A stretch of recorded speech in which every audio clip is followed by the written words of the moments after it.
Shalom, saudara yang dikasihi Tuhan, kita berjumpa lagi dalam Gospel and Prayer.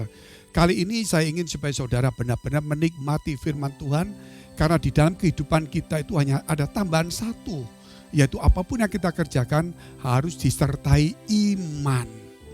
Sebab tanpa iman tidak satupun orang yang berkenan kepada Allah. Oleh sebab itu segala kegiatan kita, baik rohani maupun jasmani, itu harus disertai dengan iman. Kita pujikan satu pujian terlebih dahulu.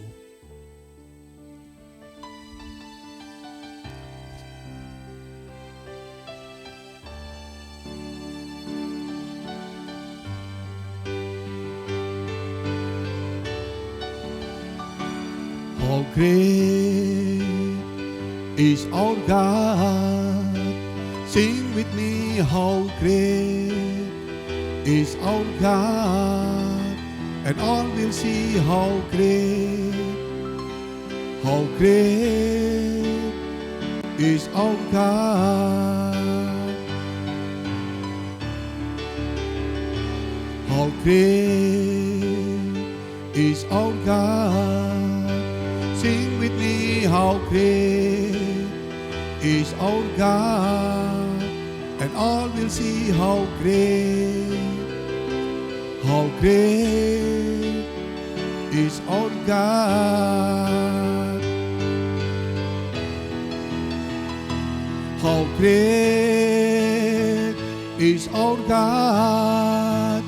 Sing with me, how great is our God. And all will see how great is our God. And all will see how great is our God. And all will see how great is our God. Haleluya, haleluya. Glory, syukur. Haleluya, glory, syukur. Haleluya, glory, syukur Tuhan. Haleluya, glory, syukur Tuhan.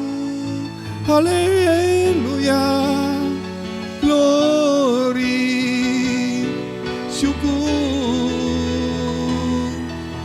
Haleluya. Sikila malam-malam baraba. Syukur, haleluya, haleluya. Tuhan, kau urapi setiap kami. Kau sucikan setiap kami oleh firman Tuhan. Supaya setiap kami boleh diubahkan, setiap kami boleh disucikan, dikuduskan oleh firman-Mu. Supaya iman kami boleh kembali bangkit. Kami boleh sadar bahwa kami adalah anak-anak Allah di dalam Yesus Kristus. Di dalam nama Yesus, supaya setiap kami Tuhan bukan anak-anak dunia lagi yang harus mengalami banyak persoalan dosa kejahatan. Tapi kami menjadi terang dan garam dunia. Di dalam nama Yesus, haleluya. Amin, amin, amin. Puji Tuhan, kita lihat firman Tuhan dalam kitab 1 Yohanes pasal 5 ayat yang pertama dahulu. Setiap orang yang percaya bahwa Yesus adalah Kristus, lahir dari Allah, dan setiap orang yang mengasihi Dia yang melahirkan, mengasihi juga Dia yang lahir daripadanya. Sekali lagi, setiap orang yang percaya bahwa Yesus adalah Kristus, lahir dari Allah, dan setiap orang yang mengasihi Dia yang melahirkan, mengasihi juga Dia yang lahir daripadanya. Dari sini kita melihat bahwa setiap orang yang percaya Yesus, dia lahir dari Allah. Dan setiap orang yang mengasihi Dia yang melahirkan kita untuk menjadi anak-anak Allah ini tidak mudah, saudara. Justru kita harus saat ini, kita ini harus memahami, kita harus merenungkan dan menyadarin bahwa di luar Yesus Kristus kita ini tidak bisa menjadi anak-anak Allah. Justru ketika kita percaya Yesus dan di dalam Yesus Kristus, artinya bukan hanya percaya, namun hidup bersama dengan Yesus dan Yesus ada di dalam diri kita. Sehingga kita disebut anak-anak Allah. Bayangkan saudara kalau kita diangkat anak oleh seorang pejabat tinggi. Kita diangkat anak oleh seorang yang berpangkat tinggi. Kita diangkat anak oleh seorang yang perdana menteri. Bayangkan kalau kita diangkat anak oleh seorang yang terkenal. Itu saudara apa yang bisa kita bayangkan? Tentunya kita senang. Tetapi orang yang mengangkat kita suatu hari pun dia akan berhenti, akan turun dan juga akan pudar. Namun hari ini saudara, engkau dan saya, kita diangkat anak oleh siapa? Oleh pencipta langit dan bumi, pencipta segala yang ada dan yang terlihat maupun yang tidak terlihat. Kita diangkat oleh sesuatu yang kekal, yang tidak pernah mati, yang tidak pernah binasa, yang tidak pernah berakhir, dan hidupnya terus menerus dalam kemuliaan demi kemuliaan. Dari sini kita melihat sebagai orang percaya, jangan cuma melihat apa yang kita selama tinggal di bumi ini. Sebagai anak seorang ini, sebagai seorang yang kurang bernasib mujur. Namun di tengah-tengah kesulitan kita ini adalah anak-anak Allah. Yang tentunya akan mewarisi kerajaan surga. Nah, dibutuhkan di tengah-tengah kesulitan kita, di tengah-tengah penderitaan, bahkan mungkin di tengah-tengah kita diberkati dalam pergumulan kita. Kita mesti melatih hidup kita, melatih karakter etika kita. Supaya kelak kita menjadi pewaris kerajaan surga, kita sudah punya attitude atau etika, kita punya mental karakter, kita punya isi lah saudara. Pemahaman sebagai orang yang bijaksana. Zaman dahulu ketika seseorang itu berperang, pasti ada penasihat-penasihat yang utama. Demikian juga kalau kita lihat dari seorang jenderal atau raja dari Makedonia, saudara pasti tahu siapa itu. Alexander the Great. Siapakah penasihat dia? Yaitu seorang filsuf bernama Plato. Nah, Plato ini kalau tidak salah saudara, dia ini dulunya dianggap untuk mewarisi sekolah filsafat yang ada di Yunani. Namun kemudian dia tidak diangkat sehingga kemudian dia mulai marah dan kemudian akhirnya dia pindah ke satu tempat dan disitulah dia kemudian menjadi seorang penasehat daripada seorang raja bernama Alexander the Great. Ketika dalam peperangan perjalanan panjang, di tengah perjalanan Alexander the Great pulang. Pulang untuk apa? Untuk minta nasihat itu. Dan kemudian dia berperang lagi. Tengah perjalanan dia pulang lagi untuk minta nasihat. Demikian juga kalau kita lihat dalam dinasti Tiongkok juga sama.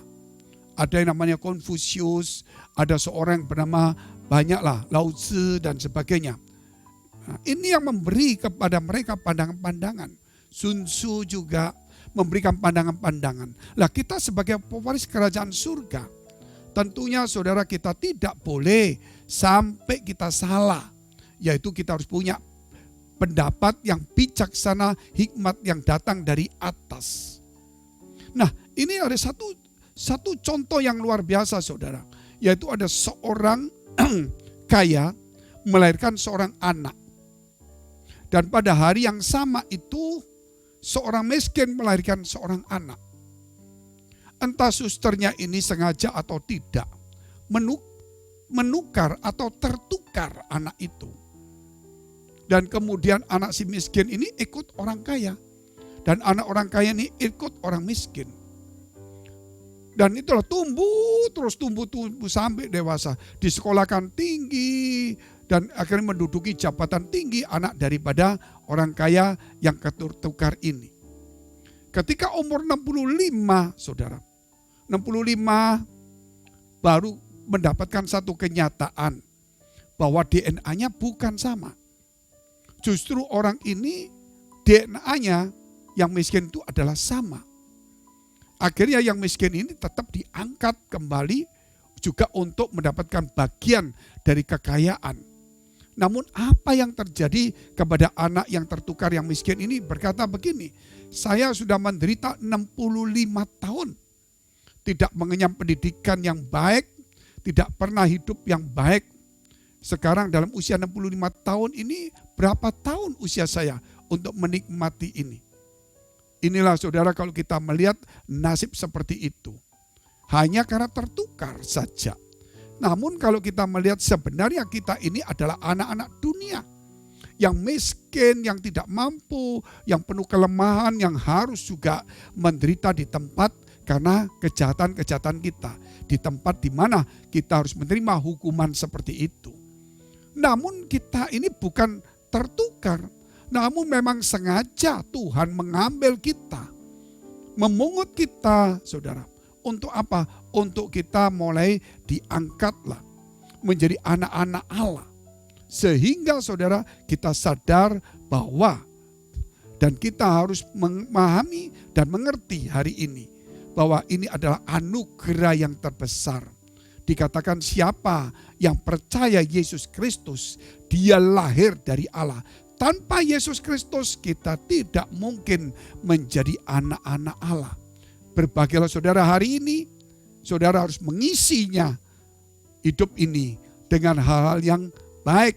Supaya suatu saat kita mewarisi kerajaan, kita layak punya karakter, etika, bijaksana, dan berhikmat. Mari kita tunduk kepala, kita berdoa terlebih dahulu. Engkau memberkati kami Tuhan, Engkau mengurapi setiap kami di dalam nama Tuhan Yesus Kristus. Biar setiap kami sadar apapun yang kondisi dan keadaan kami tetap harus belajar firman Tuhan, belajar dari guru besar, guru agung, Roh Kudus maupun firman Allah sendiri. Supaya kami punya karakter etika Kristus Yesus. Kami melalui ajaran Yesus Kristus. Tuhan supaya kami punya hikmat dan bijaksana sebagai pewaris kerajaan surga. Di dalam nama Yesus Kristus, supaya setiap kami Tuhan punya mental sebagai pemenang. Punya karakter yang tekun, sabar, rendah hati. Dan tetap murah hati, setia dan taat.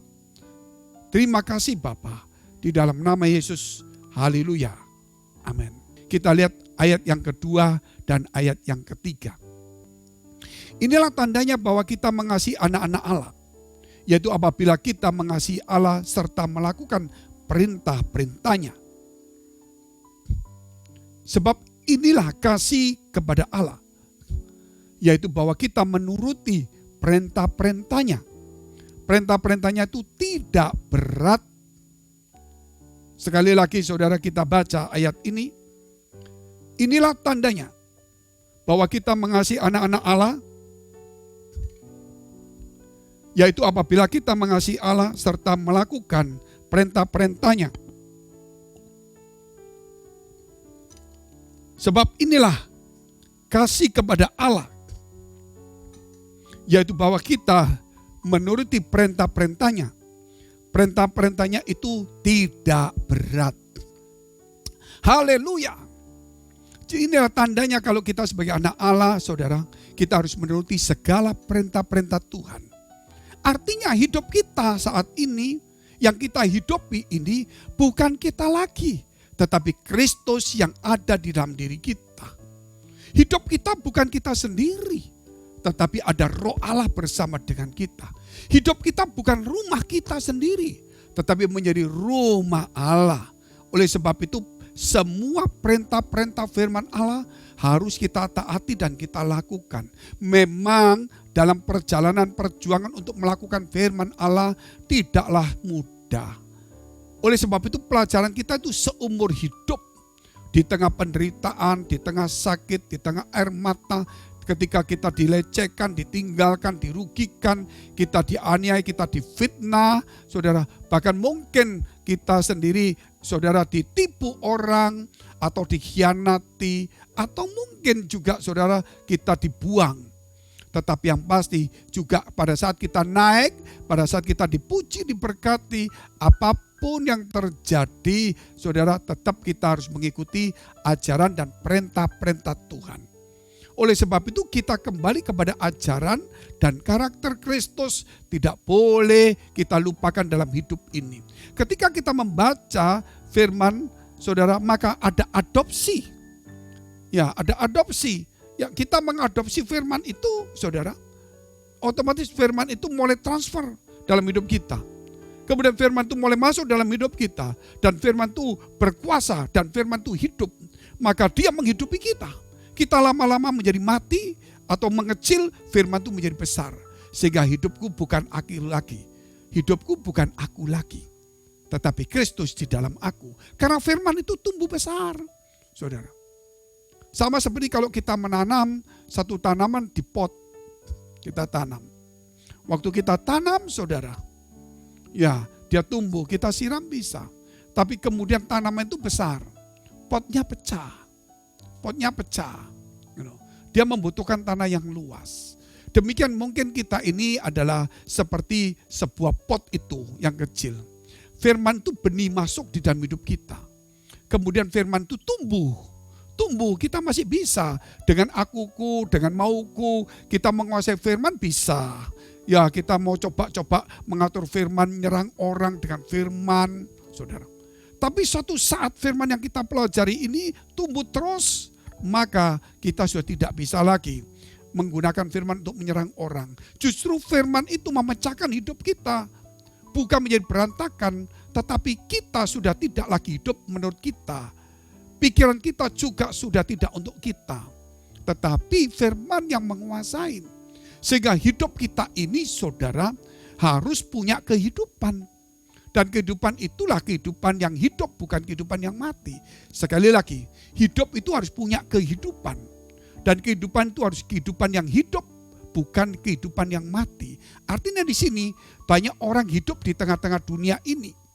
Ya, hidup, tetapi hidupnya, saudara, tidak punya kehidupan, alias dia sudah pasif, putus asa, tidak punya harapan, tidak punya semangat, tidak punya tujuan, tidak punya keinginan, saudara. Jadi dia hidupnya cuma hidup, makan, tidur, ya mau dia sendiri. Tetapi dia tidak punya kehidupan. Artinya kehidupan itu ada satu kegiatan, ada satu semangat, aktivitas yang tinggi, dan juga ada tentunya tujuan. Dan adanya yang tadi saya katakan itu seterusnya, saudara. Kalau kita hidup tanpa seperti itu, maka kita hidup ini sama seperti tanaman hias. Tanaman hias artinya apa, saudara? Seperti, berarti kita ini seperti tanaman hias yang tidak berbuah. Tidak ada apa-apanya. Gitu. Kalau tanaman hidup, dia tidak pernah takut dengan angin. Dia tidak pernah takut. Karena apa? Dia dengan masalah itu dia akan tumbuh. Walaupun daunnya rontok, dia akan tetap tumbuh. Tapi tanaman hias tidak mau dia kena persoalan, dia tidak mau repot, duduk diam pasif. Padahal dia hidup, tapi seperti tanaman hias tidak menghasilkan apa-apa. Nah, banyak sekali orang-orang Kristen, saudara, hidup itu seperti tanaman hias. Cuma hias pergi ke gereja, doa pakaian bagus, melayani, namun tidak ada aktivitasnya.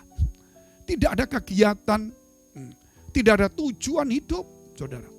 Bahkan boleh dikatakan, oh dia hidup, ada tujuan, dia ada semangat. Tunggu dulu, kehidupannya dia itu yang hidup yang baik atau yang mati. Banyak orang punya semangat, banyak orang punya keinginan, punya tujuan, tapi tujuan jahat. Seorang penipu pun dia bisa sampai 1 tahun berpura-pura melayani yang baik, sambil pelan-pelan meracuni bosnya atau kekasihnya supaya mengambil warisannya. Melayani bagus, dikasih makan, disuapin, dipuji, sambil dikasih racun dikit demi dikit. Nah itu contoh-contoh. Tetapi tujuannya beda. Itu namanya kehidupan yang hidup tapi hidup yang mati. Kehidupan yang hidup itu sebenarnya. Tapi kebanyakan kehidupan yang mati, saudara. Itu kita harus pelajari baik-baik firman ini. Demikian juga kita harus punya tujuan yang bagaimana? Ya tujuan yang baik dong. Kalau kita melayani, kalau kita berdoa, ya kalau kita khotbah, kalau kita kerja, untuk apa? Kalau untuk diri kita itu namanya kehidupan yang mati. Harusnya kehidupan yang hidup. Banyak orang saudara, ya di tengah gereja, di tengah pelayanan, dia bukan untuk memuliakan Allah, memuliakan dirinya sendiri. Dia mencari keuntungan dirinya sendiri. Inilah namanya hidup yang mempunyai kehidupan, tapi kehidupan yang mati. Punya kehidupan, punya semangat, punya tujuan. Bisa mukanya manis, bisa bagus saudara. Tetapi saudara tujuannya tidak benar. Seharusnya kita datang di gereja, kita mau melayani, kita mau doa, kita mau kerja, penyembahan, apapun yang kita lakukan di muka bumi ini, sebenarnya kita harus lakukan untuk Tuhan. Jangan sampai salah saudara dalam kehidupan kita ini. Nah, kita harus bisa berbuah. Demikian juga kalau kita lihat tanaman hias itu, tidak pernah dia bertumbuh. Dia cukup diam saja, tidak ada apa-apa. Tetapi tanaman sesungguhnya dia tumbuh terus dan berbuah. Sebagai seorang Kristen, sebagai orang percaya, kita harus menuruti perintah-perintah Tuhan. Kalau kita mengasihi, kita harus menuruti perintah-perintah Tuhan. Dan perintah itulah yang akan mengubah hidup kita. Sehingga kita bukan lagi menjadi tanaman hias di gereja, bukan menjadi tanaman hias di rumah, menjadi tanaman hias di perusahaan, menjadi tanaman hias di lingkungan kita. Tapi kita menjadi tanaman yang sesungguhnya, yang menghasilkan buah, yang punya tujuan yang baik, untuk semua yang kita lakukan untuk kemuliaan Allah. Puji Tuhan, kita pujikan satu pujian terlebih dahulu.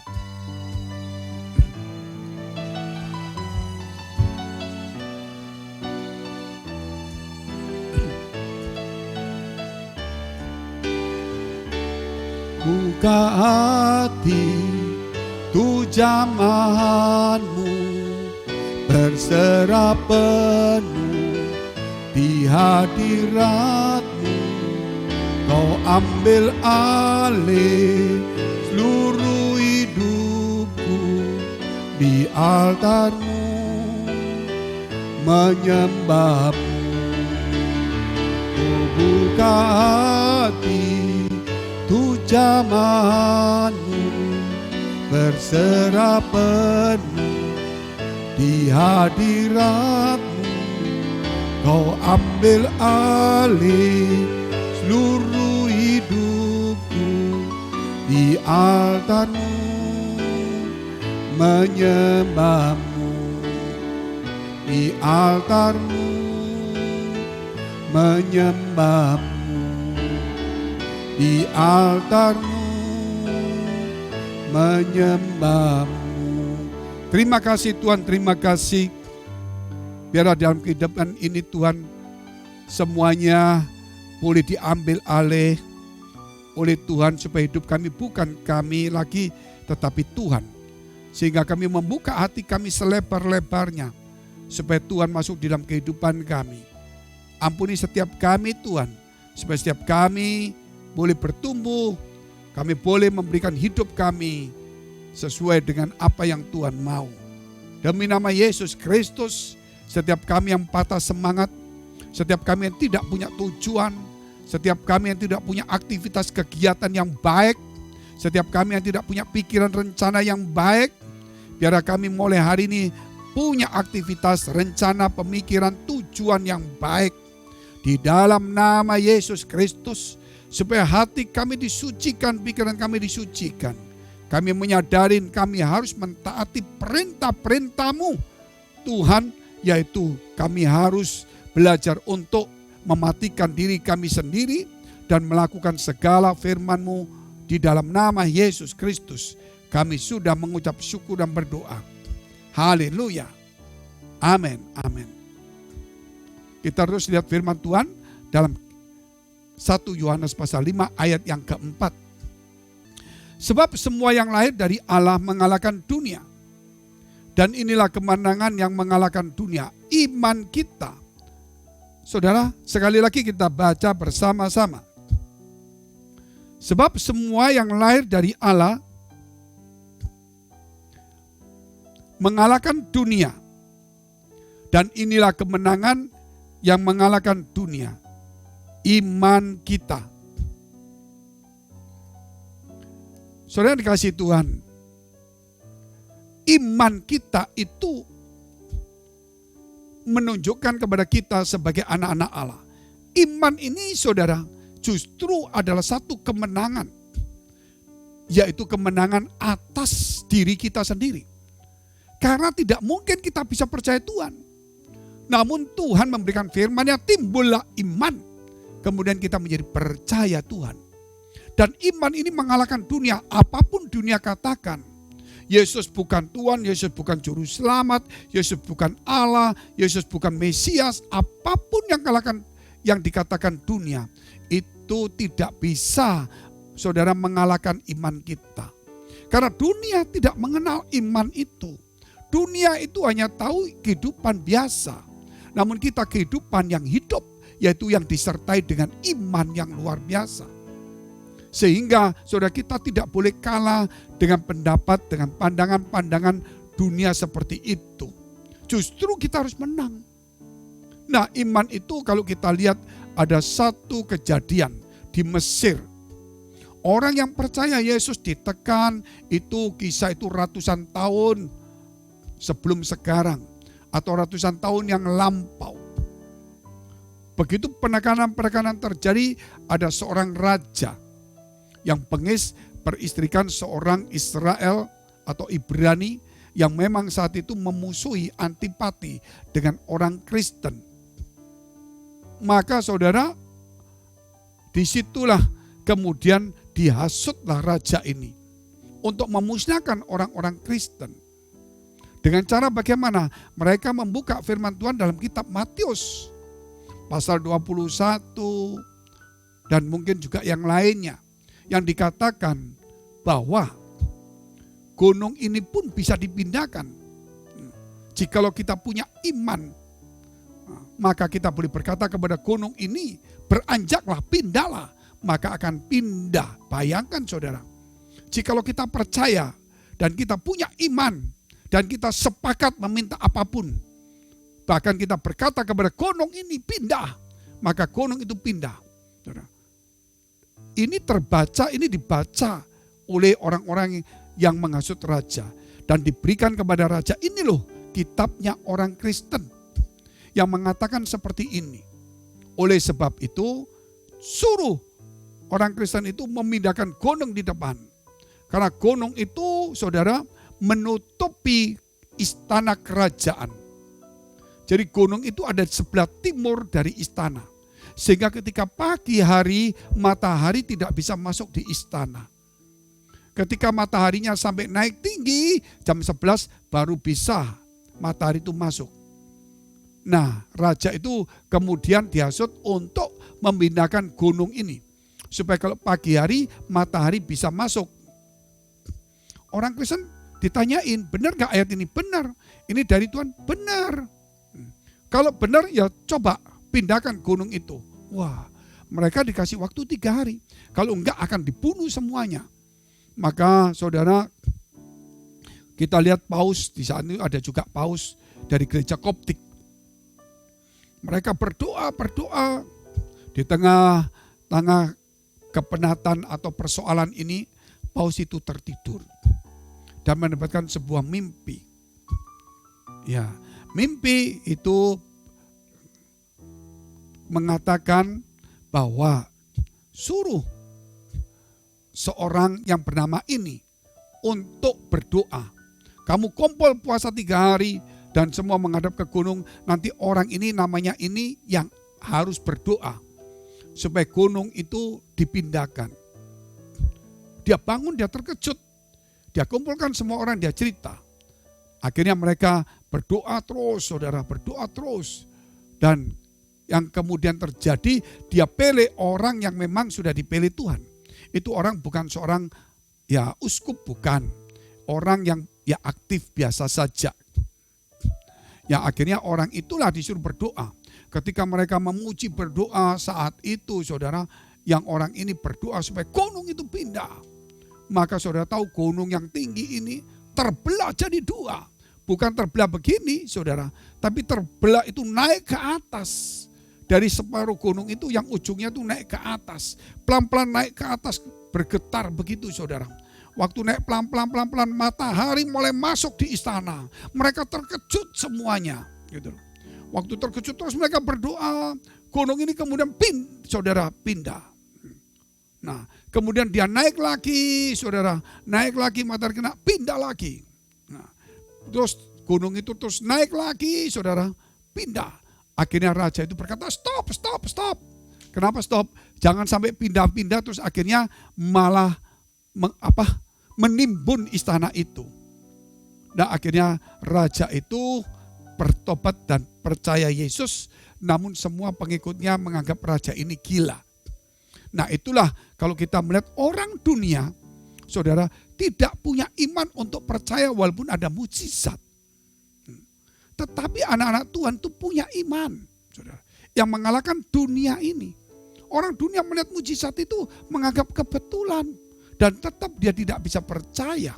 Karena iman itu tidak main-main, bukan hanya memindahkan gunung. Memindahkan gunung sukar, tapi untuk menjadi percaya Tuhan itu tidak mudah. Kalau saudara menjadi percaya Tuhan, jangan main-main. Jangan bilang, oh aku sudah percaya sejak lahir, aku mau pindah agama. Kelihatannya gampang. Coba saudara lihat orang-orang yang mengerti firman Tuhan, tokoh-tokoh yang pejabat atau tokoh tinggi, yang mengerti firman, mau jadi Kristen, sukarnya luar biasa. Kadang harus dibunuh, kadang harus dikucilkan, tidak mudah saudara. Nah inilah yang terjadi. Gunung itu namanya Mokatam. Kalau saudara pergi ke Mesir, ke Kairo, saudara akan keluar dari kota Kairo, di pinggiran ada namanya Gereja Mokatam. Itu gunungnya namanya Mokatam. Saudara, orang-orang Indonesia berkata gereja sampah. Sebenarnya nggak boleh. Loh kenapa? Karena orang Kristen tidak boleh tinggal di kota. Mereka boleh tinggal di pinggiran, boleh juga makan babi. Kalau di kota tidak boleh. Sehingga banyak orang Kristen di pinggiran kota, saudara, dan mereka boleh makan babi, tetapi dari situ daerah sampah untuk pembuangan. Namun disitulah orang Kristen mulai tempat masuk jalan itu semua kiri kanan sampah. Tapi sampah yang sudah dipele-pele, ada yang karton, kardus, ada plastik, mereka banyak kerja seperti itu. Tapi ada makanan-makanan. Makanan-makanan yang terdiri dari makanan yang menurut mereka ya yang tadi saya katakan itu, yang tidak diterima oleh orang lain. Mereka di situ dan melewati jalan itu kemudian mendekati sudah bersih semuanya. Dan disitulah ada yang namanya Gereja Mokatam atau Gunung Mokatam yang terbelah. Dan kemudian gunung itu menjadi, saudara, menjadi lebih panjang, ya, bukan lagi meninggi. Karena mujizat itu. Mari kita tunduk kepala kita berdoa. Bapa kami dalam surga yang kami kenal dalam nama Tuhan Yesus Kristus. Kami mengucap syukur kepada Tuhan. Jikalau hari ini kami boleh punya iman percaya kepada Tuhan. Untuk menjadi percaya tidaklah mudah Tuhan. Justru iman itu mengalahkan dunia. Dunia tidak bisa melihat kemuliaan-Mu. Dunia tidak bisa menerima Engkau. Tetapi kami bisa menerimamu. Oleh sebab itu Tuhan, biar setiap kami, biar iman itu untuk percaya kami perlu perteguh lagi. Bukan iman itu hanya cuma untuk melakukan mujizat saja. Namun iman itu membuat kami semakin teguh untuk percaya dan bersama dengan Tuhan di dalam kehidupan di dunia ini menjadi saksi Tuhan. Di dalam nama Yesus Kristus kami juga berdoa untuk yang sakit Tuhan, supaya melalui iman mereka penyakit itu boleh disembuhkan. Kami juga berdoa untuk setiap orang yang punya masalah persoalan tantangan, biar melalui iman mereka supaya gunung-gunung persoalan, gunung-gunung pergumulan, gunung-gunung hutang, gunung-gunung penyakit boleh disingkirkan di dalam nama Yesus Kristus. Haleluya. Amin. Kita lihat ayat yang kelima. Kita baca bersama-sama. Siapakah yang mengalahkan dunia? Selain daripada dia yang percaya bahwa Yesus adalah anak-anak. Yesus adalah anak Allah. Kita anak-anak Allah Yesus anak Allah. Karena tidak ada yang lain disebut yang sulung, makanya anak Allah. Kita anak-anak Allah karena jamak.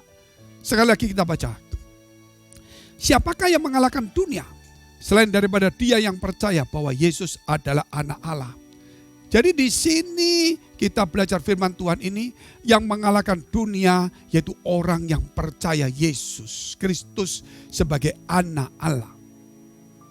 Jadi untuk mengalahkan dunia, bukan kita menguasai, bukan kita menaklukkan, bukan kita membunuh, kita bukan berperang. Saudara. Namun saudara, untuk mengalahkan dunia, yaitu dunia yang menawarkan kejahatan. Dunia yang menawarkan untuk peperangan. Dunia menawarkan supaya kita berperang, membunuh dan menguasainya. Tetapi Tuhan lain. Melalui iman percaya Yesus, kita yakin kita mengampuni orang, kita mengasihi, kita dan berdamai, kita memberkati saudara, sehingga kekristenan ada di mana-mana dan bisa diterima di mana-mana.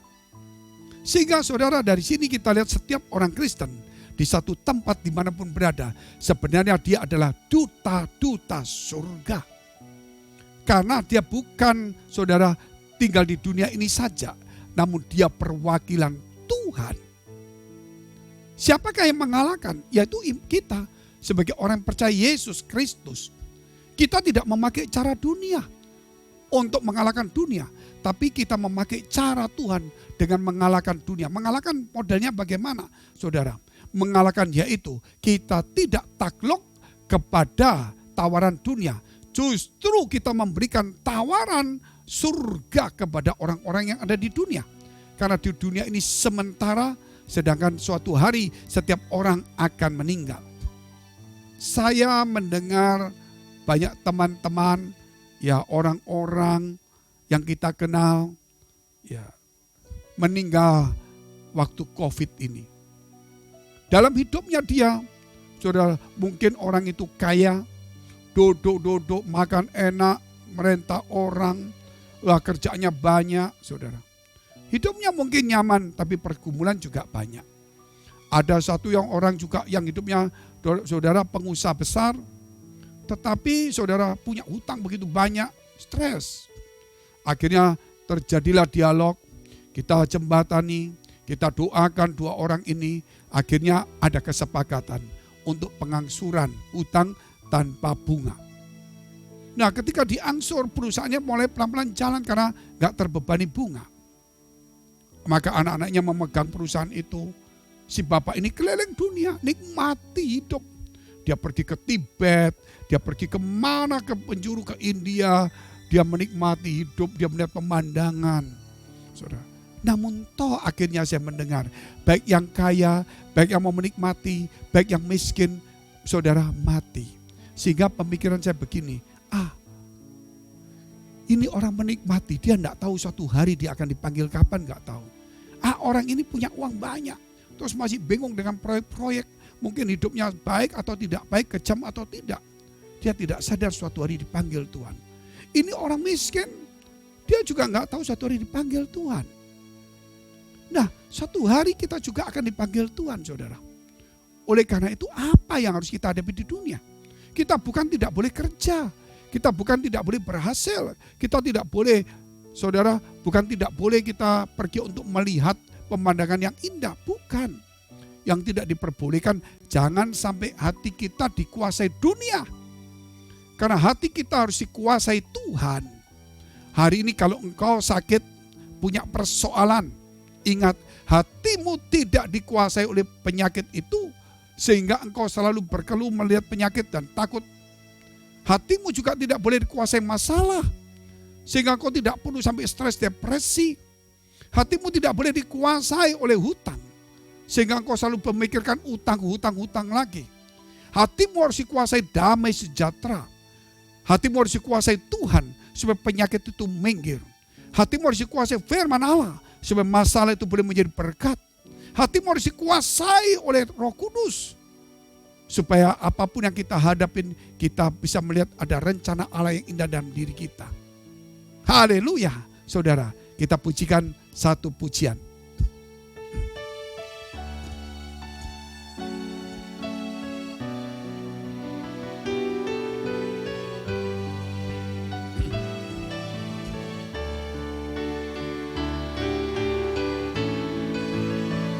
Waktu Tuhan pasti yang terbaik, walau kadang tak mudah dimengerti. Lewati cobaan, ku tetap percaya waktu Tuhan pasti yang terbaik.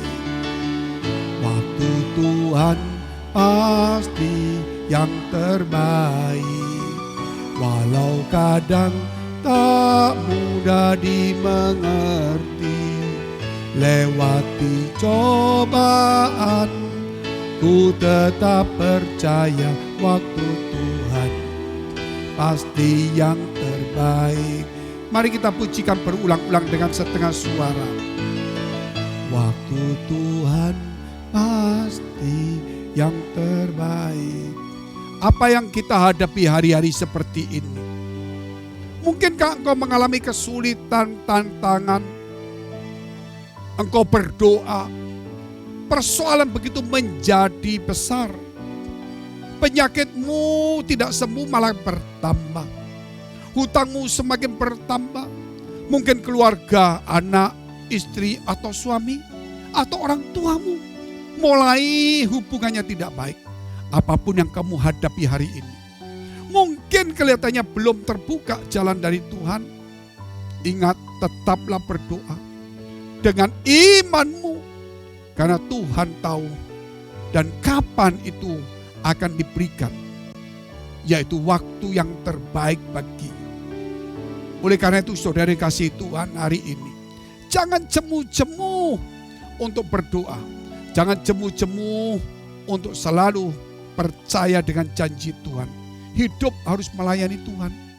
Engkau mungkin berkata, Tuhan, persoalanku begitu banyak. Tuhan, tolong aku. Sudah 5 tahun, sudah 7 tahun hidupku susah. Anakku, mungkin istri suamiku seperti ini, Tuhan. Pekerjaanku. Tuhan katakan, ada waktunya. Dan itulah waktu yang terbaik yang akan Tuhan berikan kepada kita. Ketika waktu itu terjadi, engkau akan melihat dengan matamu. Engkau akan kagum. Semuanya, segala sesuatu pasti ada waktunya. Dan indah pada waktunya. Itulah waktu Tuhan. Kita pujikan satu pujian kembali. Waktu Tuhan pasti yang terbaik, walau kadang tak mudah dimengerti. Lewati cobaan, ku tetap percaya waktu Tuhan pasti yang terbaik. Waktu Tuhan pasti yang terbaik. Waktu Tuhan pasti yang terbaik. Terima kasih Tuhan, terima kasih. Mari dekapkan kedua tanganmu di dadamu. Kalau engkau punya masalah, persoalan, tantangan. Jika engkau punya penyakit, tumpangkan tanganmu di bagian yang sakit. Hari ini di dalam nama Yesus Kristus, biar mujizat kesembuhan melalui imanmu. Iman yang mengalahkan dunia. Iman yang mengalahkan penyakit. Iman yang mengalahkan hutang. Iman yang mengalahkan segala persoalan pergumulan. Bahkan iman yang mengalahkan tawaran godaan dunia pun. Sehingga kita tetap percaya dan tekun kepada Tuhan dan janjinya. Biar hari ini juga menjadi pulih, menjadi sembuh. Di dalam nama Yesus Kristus. Haleluya, haleluya. Terima kasih Tuhan. Tetap dekapkan kedua tanganmu di dadamu. Karena untuk menerima berkat itu mudah, namun menjaga hati sukar. Sebab itu firman Tuhan berkata, jagalah hatimu dengan penuh segala kewaspadaan. Karena dari situlah terpancar kehidupan. Jadilah berkat dan terimalah berkat rahmat anugerah dari Allah Bapa di surga. Di dalam putra tunggalnya Yesus Kristus yang sudah mati bangkit. Dan di dalam persekutuan dengan Roh Kudus mulai hari ini sampai selama-lamanya. Kita akhiri dengan doa yang diajarkan Tuhan Yesus kepada kita. Bapa kami yang ada di surga, dikuduskanlah namamu, datanglah kerajaanmu, jadilah kehendakmu di bumi seperti di surga. Berikanlah kami pada hari ini makanan kami yang secukupnya, dan ampunilah kami akan kesalahan kami, seperti kami sudah mengampuni orang yang bersalah pada kami. Dan jangan membawa kami ke dalam pencobaan, tetapi lepaskanlah kami daripada yang jahat. Karena Engkau yang punya kerajaan dan kuasa dan kemuliaan sampai selama-lamanya. Amin. Sampai jumpa. Tuhan Yesus memberkati.